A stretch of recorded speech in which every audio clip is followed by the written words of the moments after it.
خدا باپ اور بیٹے اور القدس کے نام سے آمین۔ بہار کالونی، کوٹ لکھپت، لاہور سے میں اینڈرو اسحاق آپ کی خدمت میں حاضر ہوں۔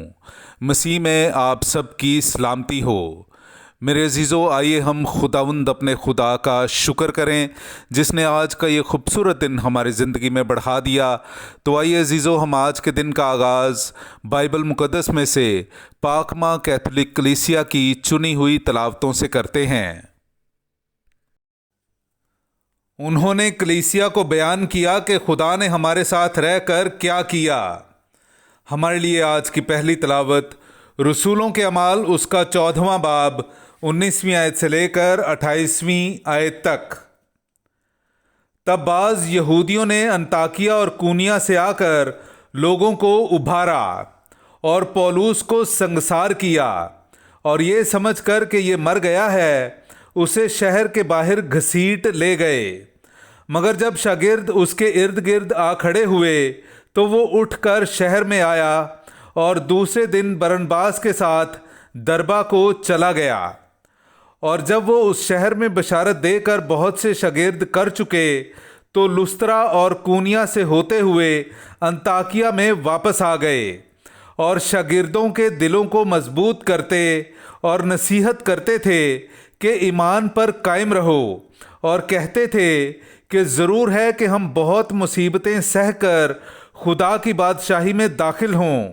اور انہوں نے ہر ایک کلیسیا میں دعا اور روزہ کے ساتھ ہاتھ رکھ کر ان کے لیے کاہن مقرر کیے اور انہیں خداوند کے سپرد کیا جس پر وہ ایمان لائے تھے، اور پسیدیا سے ہوتے ہوئے پمفولیا میں پہنچے، اور پرجا میں خداوند کا کلام سنا کر اطالیہ کو گئے، اور وہاں سے جہاز پر انطاکیہ میں آئے جہاں اس کام کے لیے خدا کے فضل کے سپرد کیے گئے تھے جو انہوں نے اب مکمل کیا۔ اور پہنچ کر انہوں نے کلیسیا کو جمع کیا اور بیان کیا کہ خدا نے ہمارے ساتھ ہو کر کیا کچھ کیا، اور یہ کہ اس نے غیر قوموں کے لیے ایمان کا دروازہ کھول دیا، اور وہ شاگردوں کے پاس مدت تک رہے۔ پاک کلام کا پڑھا اور سنا جانا ہم سب کے لیے باعث برکت ہو۔ خدا کا شکر ہو۔ اے خداوند، تیرے مقدسین تیری سلطنت کی حشمت ظاہر کریں گے۔ میرے عزیزو، آئیے ہم خداوند اپنے خدا کی حمد و تعریف کریں۔ میں آپ کے سامنے پڑھوں گا زبور نمبر 145، اس کی 10ویں سے 13ویں اور پھر 21ویں آیت۔ اے خداوند، تیری تمام مصنوعات تیرا شکر کریں، اور تیرے مقدسین تجھے مبارک کہیں۔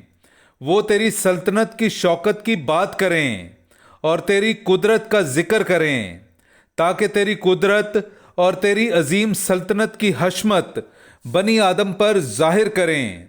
تیری سلطنت کل زمانوں کی سلطنت ہے، اور تیری حکومت کل پشتوں میں قائم رہتی ہے۔ میرا منہ خداوند کی حمد کی باتیں کرے، اور ہر بشر عبدالآباد تک اس کے پاک نام کو مبارک کہے۔ پاک کلام کا پڑھا اور سنا جانا ہم سب کے لیے باعث برکت ہو۔ خدا کا شکر ہو۔ نعرہ حمد۔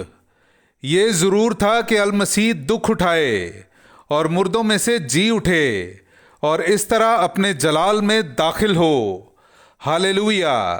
میرے عزیزو، آئیے ہم آج کا انجیلی اقتباس سنتے ہیں۔